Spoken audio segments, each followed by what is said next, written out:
Hello mga ka-renter! Naghahanap ka ba ng house for rent na pwedeng magtindahan at merong garahe? This property is now available 15,000 pesos monthly with 2 bedroom in Bacoor City, Cavite. Yes kids, yes pet, yes parking, corner lot, up and down, pwedeng magtindahan at merong garahe.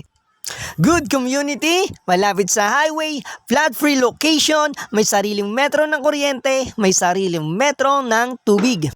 And this is Happy Family Locator Agent. My name is Mark Joseph Elhera. Maraming salamat po sa mga sumusuporta sa amin. Please like and share, comment down below. Sa mga interested, sa gustong bumisita, schedule natin yan. Sa mga may tanong, PM na lang. Marami pa po tayong available na house for rent and apartment for rent na katulad nito. Check nyo na lang po yung page natin, i-PM nyo kami kung gusto nyo makuha yung listahan. Maraming salamat po.